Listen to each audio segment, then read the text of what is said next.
Double వేగంతో పనిచేస్తుందని గర్వంగా తెలియజేస్తున్నాను. साथियों, आज देश ब्लू इकोनॉमी को लगातार मजबूत कर रहा है. हमारा विजन है कि पूरा क्षेत्र कोस्टल इकोनॉमिक कॉरिडोर के रूप में विकसित हो. इसी लक्ष्य के साथ विशाखापट्टनम से कृष्णापट्टनम तक हमारे पुराने पोर्ट्स को आधुनिक रूप दिया जा रहा है. इसके अलावा मुलापेटा और रामायापट्टनम में हम नए पोर्ट्स भी बना रहे हैं. మిత్రులారా, ఈరోజు దేశం బ్లూ ఎకానమీని నిరంతరం బలోపేతం చేస్తుంది. మా విజన్ ఈ మొత్తం ప్రాంతాన్ని ఒక కోస్టల్ ఎకనామిక్ కారిడార్గా అభివృద్ధి చేయడం.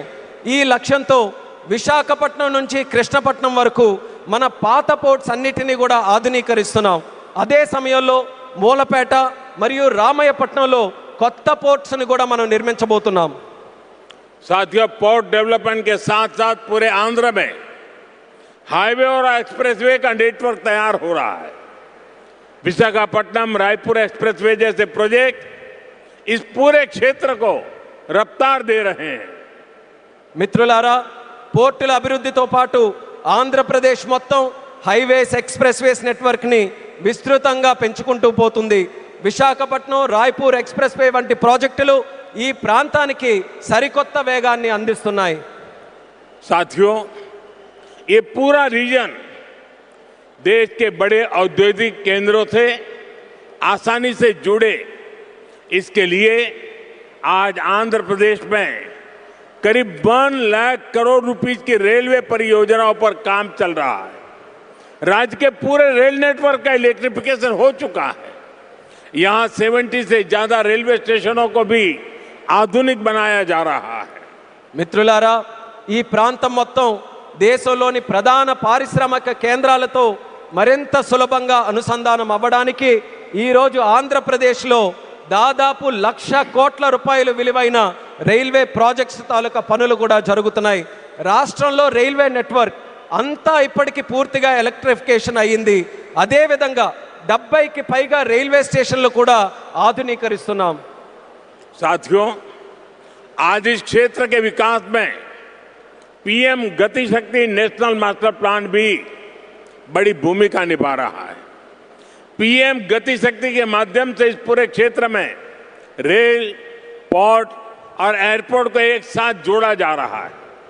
जब यहां ये आधुनिक लॉजिस्टिक नेटवर्क तैयार हो जाएगा तो उद्योगों को बेहतर कनेक्टिविटी मिलेगी, किसानों को फायदा होगा और ईज ऑफ डूइंग बिजनेस भी बढ़ेगा.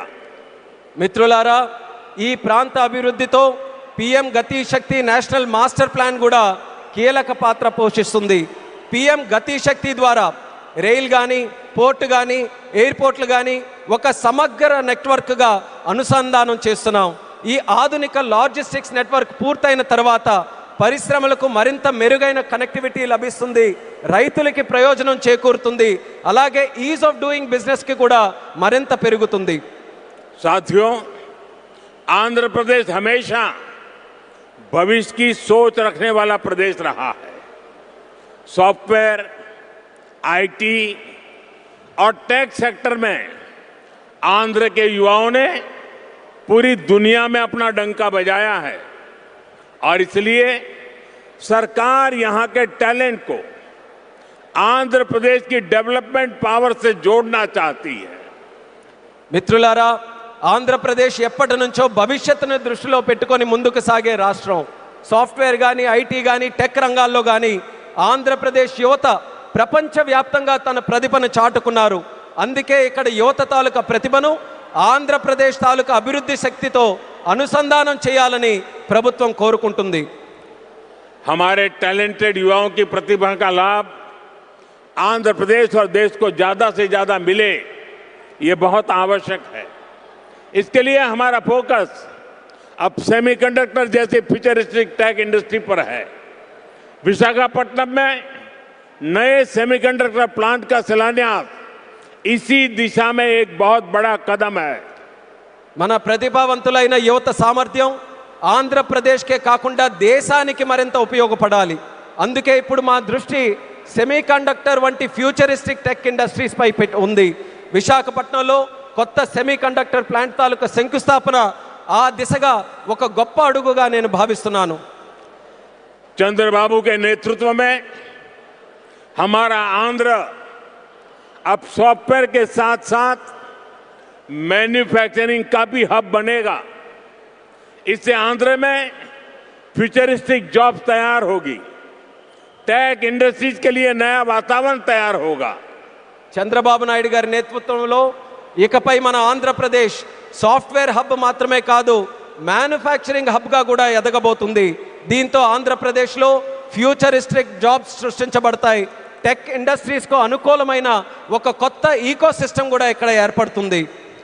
साथियों, वर्ल्ड इकोनॉमी में कहीं भी किसी भी ग्रोथ सेंटर का निर्माण सिर्फ एक फैक्ट्री से नहीं हो सकता. उसके लिए एक पूरे इकोसिस्टम की जरूरत होती है. आज आंध्र प्रदेश में हम ग्रोथ का वही इकोसिस्टम तैयार कर रहे हैं. चंद्रबाबू नायडू जी व्यक्तिगत स्तर पर दिन रात मेहनत करते हैं. इसी का परिणाम है आज दुनिया की कई बड़ी बड़ी कंपनियां यहां निवेश करने के लिए आना चाहती हैं. మిత్రులారా, ప్రపంచ ఆర్థిక వ్యవస్థలో ఏ గ్రోత్ సెంటర్ అయినా ఒక్క ఫ్యాక్టరీతో నిర్మించబడదు. దానికోసం ఒక పూర్తి ఈకో సిస్టమ్ని మనం ఏర్పాటు చేయాలి. ఈరోజు ఆంధ్రప్రదేశ్లో మనం అలాంటి గ్రోత్ ఈకో సిస్టమ్ని నిర్మించబోతున్నాం. మన ముఖ్యమంత్రి చంద్రబాబు నాయుడు గారు వ్యక్తిగతంగా రాత్రి పగలు రాష్ట్రం కోసం కష్టపడుతున్నారు. దాని ఫలితంగానే ఈరోజు ప్రపంచంలో ఉన్నటువంటి ప్రముఖ కంపెనీలు ఇక్కడ పెట్టుబడులు పెట్టడానికి ఎంతో ఆసక్తి చూపిస్తున్నాయి. साथियों, यहां सेमीकंडक्टर के साथ साथ एआई इंफ्रा और डेटा सेंटर पर भी काम हो रहा है.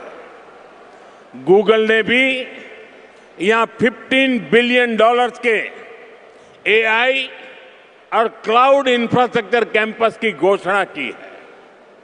और भी कई ग्लोबल कंपनी यहां नई संभावनाएं देख रही हैं. इसका बहुत बड़ा फायदा आंध्र प्रदेश के साथ साथ देश के यूथ को हो रहा है. మిత్రులారా, ఇక్కడ సెమీకండక్టర్తో పాటు ఏఐ ఇన్ఫ్రాస్ట్రక్చర్, డేటా సెంటర్స్ రంగాల్లో కూడా వేగంగా పనులు జరుగుతున్నాయి. గూగుల్ కూడా ఇక్కడ $15 బిలియన్ విలువైన ఏఐ మరియు క్లౌడ్ ఇన్ఫ్రాస్ట్రక్చర్ క్యాంపస్ని ఏర్పాటు చేయబోతుంది. ఇంకా అనేక అంతర్జాతీయ కంపెనీలు కూడా ఇక్కడ కొత్త పెట్టుబడులకు అవకాశాలు చూస్తున్నాయి.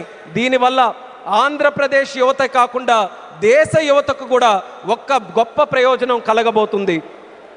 साथियों, आंध्र की इंडस्ट्रियल ग्रोथ स्टोरी केवल डिजिटल टेक तक से ही सीमित नहीं है.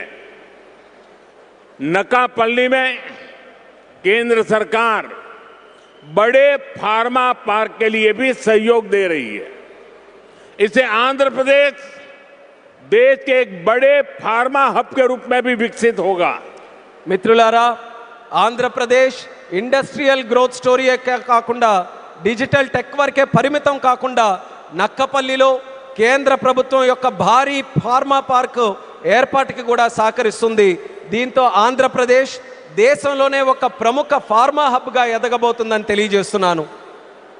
ग्रीन एनर्जी की फील्ड में भी अकेले रायलसीमा क्षेत्र में 5 लाख करोड़ रुपए से ज्यादा का इन्वेस्टमेंट हुआ है.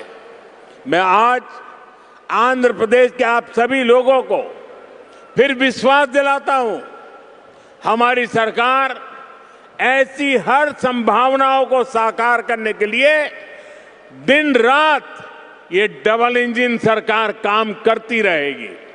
గ్రీన్ ఎనర్జీ రంగంలో కూడా ఒక్క రాయలసీమ ప్రాంతంలోనే 5 లక్షల కోట్ల రూపాయలకి పైగా పెట్టుబడులు వచ్చాయి. ఈరోజు ఆంధ్రప్రదేశ్ ప్రజలందరికీ నేను మరోసారి హామీ ఇస్తున్నాను, ఇలాంటి ప్రతి అవకాశాన్ని నిజం చేయడానికి, ఆ కళని సాకారం చేయడానికి మా ప్రభుత్వం, ఈ డబుల్ ఇంజిన్ ప్రభుత్వం రాత్రి ప్రగలు కృషి చేస్తూనే ఉంటుందని తెలియజేస్తున్నాను. साथियों, आज आंध्र प्रदेश में हर सेक्टर में किस स्पीड से काम हो रहा है, इसका अंदाजा आप इस बात से लगा सकते हैं कि पिछले 3 यात्राओं में ही मैंने 2 लाख करोड़ रुपीस के प्रोजेक्ट का शुभारंभ यहां किया है। మిత్రులారా, ఈరోజు ఆంధ్రప్రదేశ్లో ప్రతి రంగంలో ఎంత వేగంగా అభివృద్ధి జరుగుతుందో మనం ఒక్కసారి అంచనా వేయాలనంటే ఈ ఒక్క విషయం గమనించండి. నా గత 3 పర్యటనల్లో 2 లక్షల కోట్ల విలువైన ప్రాజెక్టులు, కోట్ల రూపాయల విలువైన ప్రాజెక్టులు నేను ఎక్కడే